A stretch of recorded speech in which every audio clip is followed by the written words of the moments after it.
Hello, എല്ലാവർക്കും പുതിയൊരു വീഡിയോയിലേക്ക് സ്വാഗതം.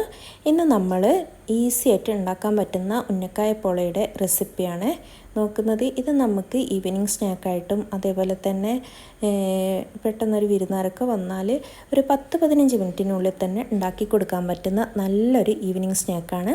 ഉന്നക്കായയുടെ അതേ ടേസ്റ്റാണ്. എന്നാൽ ഉന്നക്കായ ഉണ്ടാക്കുന്ന ഒരു ബുദ്ധിമുട്ടും ഇതുണ്ടാക്കാനില്ല, എളുപ്പം ഉണ്ടാക്കിയെടുക്കാൻ പറ്റും. അപ്പോൾ നമുക്ക് ഇതെങ്ങനെ തയ്യാറാക്കാമെന്ന് നോക്കാം. അപ്പോൾ ഞാൻ ഇതുണ്ടാക്കാൻ ഇതേപോലെയുള്ള 2 നേന്ത്രപ്പഴമാണ് എടുത്തത്. നേന്ത്രപ്പഴം നല്ല പഴുത്ത പഴം ഉണ്ടെങ്കിൽ അതെടുക്കുക. ഇത് അത്യാവശ്യം ഒരു പഴുത്ത പഴം. ഇനി നമുക്കിതൊന്ന് തൊലിയൊക്കെ ഒന്ന് പോക്കിയിട്ട് ഇതൊരു ചെറിയ പീസുകളാക്കിയിട്ട് ഇത് രണ്ടും നമുക്കൊന്ന് മുറിച്ചെടുക്കാം. ഇത് നമ്മൾ പെട്ടെന്ന് അരഞ്ഞു കിട്ടാനുള്ള എളുപ്പത്തിന് വേണ്ടിയിട്ടാണ് ഈ ഒരു ചെറിയ രീതിക്കൊന്ന് മുറിച്ചെടുക്കുന്നത്. നമ്മുടെ പഴമൊക്കെ ഇവിടെ ചെറുതായിട്ട് മുറിച്ചെടുത്തിട്ടുണ്ട്. ഇനി നമുക്ക് ഇതൊന്ന് അരച്ചെടുക്കാം. അപ്പോൾ ഞാൻ ഇതൊക്കെ മിക്സിയുടെ ഒരു ജാറിലേക്ക് മാറ്റി കൊടുക്കുന്നുണ്ട്.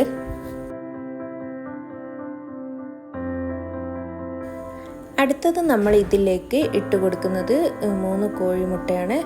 അപ്പോൾ അതുകൂടെ ഇതിലൊന്ന് ചേർത്ത് കൊടുക്കുക. അതേപോലെ ഒരു ടേബിൾ സ്പൂണ് RKG നെയ്യും കൂടെ ചേർത്ത് കൊടുക്കുക. ഇനി നമുക്ക് ഇതിലേക്ക് 3 ടീസ്പൂണ് പാൽപ്പൊടിയാണ് ഇതിലേക്ക് ചേർത്ത് കൊടുക്കുന്നത്. ഇനി അടുത്തത് നമുക്കിതിലേക്ക് മധുരത്തിന് ആവശ്യമായിട്ട് പഞ്ചസാര കൂടെ ചേർത്ത് കൊടുക്കണം. അപ്പോൾ നന്നായിട്ട് മധുരം ആവശ്യമുള്ളവർക്ക് ഒരു 3 ടേബിൾ സ്പൂണൊക്കെ പഞ്ചസാര ചേർത്ത് കൊടുക്കാം. ഞാൻ ഇതിലേക്ക് 2 ടേബിൾ സ്പൂണ് പഞ്ചസാരയാണ് ചേർത്ത് കൊടുക്കുന്നത്. അടുത്തത് നമുക്ക് ഇതൊന്ന് നന്നായിട്ടൊന്ന് നല്ല പേസ്റ്റ് പരുവത്തിൽ ഒന്ന് അരച്ചെടുക്കാം. നന്നായിട്ട് തന്നെ അരിഞ്ഞ് കിട്ടണം കേട്ടോ. നമ്മുടെ മാവൊക്കെ നന്നായിട്ട് തന്നെ അരഞ്ഞ് വന്നിട്ടുണ്ട്. ഇനി നമുക്കിതൊന്ന് മാറ്റിയേക്കാം. ഇനി ഇതിലേക്ക് ആവശ്യമുള്ള ഫില്ലിങ്ങൊക്കെയാണ് തയ്യാറാക്കിയെടുക്കേണ്ടത്. അപ്പോൾ ഫില്ലിങ് തയ്യാറാക്കിയെടുക്കാൻ നമ്മൾ ഉന്നക്കായയുടെ അതേ ഫില്ലിങ് തന്നെയാണ് ഇതിലേക്കും ചേർത്ത് കൊടുക്കുന്നത്. അപ്പോൾ ഇതേപോലെ തന്നെ ഒരു 4 ചെറിയ ഉള്ളി ചെറുതായിട്ടൊന്ന് മുറിച്ചെടുക്കുന്നുണ്ട്. അപ്പോൾ ഇത് നെയ്യിൽ വറുത്തിട്ടാണ് നമ്മൾ ഈ ഫില്ലിങ് തയ്യാറാക്കിയെടുക്കുന്നത്. അപ്പോൾ ഒരു ഫ്രൈ പാൻ വെച്ചെടുത്തിട്ടുണ്ട്. അതിൽ ഒരു ടേബിൾ സ്പൂണ് നെയ്യ് ഒഴിച്ചു കൊടുക്കുക. എന്നിട്ട് നമ്മൾ ചെറുതായിട്ട് മുറിച്ചിരിക്കുന്ന ചെറുള്ളിയില്ല അതുകൂടെ ഇതിലേക്കൊന്ന് ചേർത്ത് കൊടുത്തിട്ട് ഇതൊരു നല്ലൊരു ഗോൾഡൻ ബ്രൗൺ നിറമാകുന്നത് വരെ ഒന്ന് വറുത്തെടുക്കുക.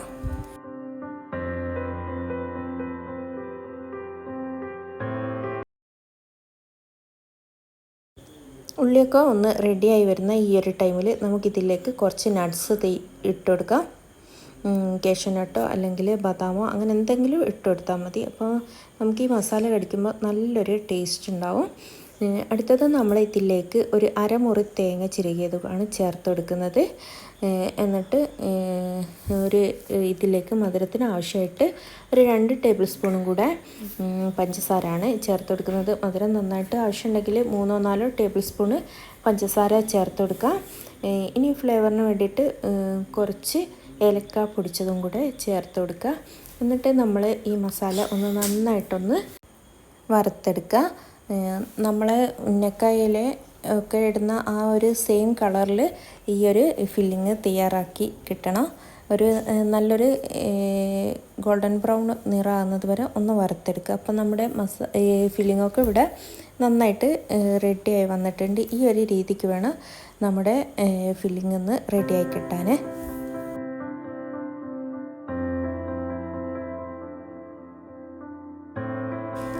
ഇനി നമുക്ക് ഇതൊന്ന് തയ്യാറാക്കിയെടുക്കാം. ഇതേപോലെയുള്ള ഒരു നോൺ സ്റ്റിക്ക് പാൻ എടുത്തിട്ടുണ്ട്. അടിയിൽ നന്നായിട്ടൊന്ന് നെയ്യോ അല്ലെങ്കിൽ സൺഫ്ലവർ ഓയിലോ അങ്ങനെ എന്തെങ്കിലും ഒന്ന് ചേർത്ത് കൊടുക്കുക. എന്നിട്ട് നമ്മുടെ അരച്ച് വെച്ചിരിക്കുന്ന മാവിൻ്റെ പകുതി മാവ് ഇതേപോലെ ഒഴിച്ചു കൊടുക്കുക. ഫ്ലെയിമിൻ്റെ മുകൾ വശത്തായിട്ട് ഇതേപോലെ നല്ലൊരു കട്ടിയുള്ള ഒരു മൂടി വെച്ച് കൊടുത്തതിന് ശേഷം വേണം നമ്മുടെ പാൻ വെച്ച് കൊടുക്കുക. എന്നിട്ട് ഇതൊന്ന് 5 മിനിറ്റ് നന്നായിട്ടൊന്ന് ബേക്കായി വരിക. എന്നിട്ട് വേണം നമ്മൾ മസാല ചേർത്ത് കൊടുക്കുക. അല്ലാതെ ഇപ്പം തന്നെ ചേർക്കുമ്പോൾ താഴത്തേക്കൊക്കെ പോകാനുള്ള സാധ്യതയുണ്ട്. ഇപ്പോൾ ഒരു 5 മിനിറ്റൊക്കെ കഴിഞ്ഞ് നമുക്ക് ഒരുവിധം ഒന്ന് വെന്ത് വന്നിട്ടുണ്ട്. ഇനി നമുക്ക് സൈഡിലൊന്നും ആകാത്ത രീതിയിൽ മസാല ഇതിലേക്ക് വെച്ചെടുക്കുക. നടുക്ക് ആക്കി വേണം വെച്ചെടുക്കുക. സൈഡിലേക്ക് ആകുമ്പോൾ നമുക്കിത് പൊട്ടിപ്പോകാനുള്ളൊക്കെ ചാൻസ് ഉണ്ട്. അപ്പോൾ ഞാൻ ഉണ്ടാക്കി വെച്ചിരിക്കുന്ന മസാലയുടെ പകുതിയോളം ഇതേപോലെ തന്നെ നടുവശത്തേക്കാക്കിയിട്ട് സൈഡിലൊന്നും ആകാത്ത രീതിയിൽ ഒന്ന് വെച്ച് കൊടുക്കുന്നുണ്ട്. അടുത്തത് നമ്മൾ ബാക്കിയുള്ള മാവ് മൊത്തം ഇതിന് മുകളിലേക്ക് ഇങ്ങനെ ഒഴിച്ചു കൊടുക്കുക. എന്നിട്ട് ഇതിൻ്റെ മുകളിൽ വേണം നമ്മൾ ബാക്കിയുള്ള ഫില്ലിങ്ങൊക്കെ ഒന്ന് ഇട്ട് കൊടുക്കാൻ. അപ്പോൾ എല്ലാ വശത്തും നന്നായിട്ട് ആകുന്ന രീതിക്ക് വേണം ഇതൊക്കെ ഒന്ന് ഇട്ട് കൊടുക്കാൻ. നല്ല ഒരു ഡെക്കറേഷനായിട്ടും അതേപോലെ തന്നെ നല്ലൊരു ടേസ്റ്റ് ഉണ്ടാവും ഇതിന് മുകളിൽ ഇതേപോലെ വറുത്ത തേങ്ങയൊക്കെ ഇട്ട് കൊടുക്കുമ്പോൾ. അപ്പം ഞാൻ എല്ലാം മൊത്തമായിട്ട് ബാക്കിയുള്ള മൊത്തം ഫില്ലിങ് ഇതിൻ്റെ മുകളിലേക്കൊന്ന് ഇട്ട് കൊടുക്കുന്നുണ്ട്. ഇനി നമുക്കിതൊന്ന് അടച്ച് വെച്ചിട്ട് ഒരു 20-25 മിനിറ്റ് ഇതൊന്ന് ലോ ഫ്ലെയിമിൽ വെച്ചിട്ട് ഇതൊന്ന് ബേക്ക് ചെയ്തെടുക്കുക. അപ്പോൾ ഒരു 25 മിനിറ്റൊക്കെ കഴിഞ്ഞിട്ടുണ്ട്. നമ്മുടെ ഉന്നക്കായ പോള നല്ല അടിപൊളിയായിട്ട് തന്നെ വന്നിട്ടുണ്ട്.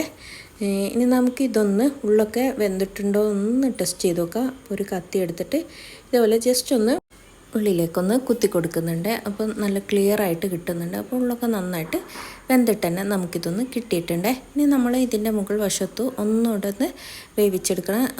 ആവശ്യമുള്ളതിൽ വേവിച്ചാൽ മതി, അല്ലെങ്കിൽ ഇങ്ങനെ തന്നെ ഈ രീതിക്ക് തന്നെ എടുക്കട്ടോ. നമ്മൾ ഒന്ന് തട്ടുമ്പോഴേക്കും തന്നെ പാനിൽ നിന്ന് നന്നായിട്ട് തന്നെ വിട്ട് വരും.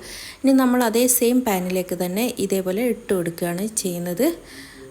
അപ്പോൾ എന്നിട്ട് ഒരു 2-3 മിനിറ്റും കൂടെ ഒന്ന് ജസ്റ്റ് ആ മുകൾ ഭാഗം കൂടെ ഒന്ന് കളറൊന്ന് ജസ്റ്റ് ഒന്ന് ചേഞ്ച് ആകുന്നവരെ ഒന്ന് വേവിച്ചെടുക്കുക. അപ്പോൾ നമ്മുടെ 2-3 മിനിറ്റൊക്കെ കഴിഞ്ഞിട്ടുണ്ട്. ഉന്നക്കായ പോള ഇവിടെ അടിപൊളിയായിട്ട് തന്നെ കിട്ടിയിട്ടുണ്ട്. നമുക്കിതൊന്ന് ഒരു പ്ലേറ്റിലേക്കൊന്ന് മാറ്റി കൊടുക്കുക. വളരെ ഈസി ആയിട്ട് ഉണ്ടാക്കാൻ പറ്റുന്ന ഈവനിങ് സ്നാക്ക് ഇവിടെ റെഡി ആയിട്ടുണ്ട്. അപ്പോൾ നിങ്ങൾക്കെല്ലാവർക്കും എൻ്റെ വീഡിയോ ഇഷ്ടമായെന്ന് കരുതുന്നു. ഇഷ്ടമായാൽ മറക്കാതെ ഒന്ന് ലൈക്ക് ചെയ്തേക്കണേ. അതേപോലെ തന്നെ പുതിയ കൂട്ടുകാരുണ്ടെങ്കിൽ ഒന്ന് സബ്സ്ക്രൈബ് ചെയ്ത് സപ്പോർട്ട് ചെയ്യുക. നിങ്ങളെ ഫാമിലി, ഫ്രണ്ട്സ് എല്ലാവരുമായിട്ട് ഒന്ന് ഷെയർ ചെയ്യുക. ഇതേപോലുള്ള മറ്റൊരു നല്ലൊരു വീഡിയോ ആയിട്ട് വരുന്നതായിരിക്കും. അതുവരെയും എല്ലാവർക്കും ബായ്.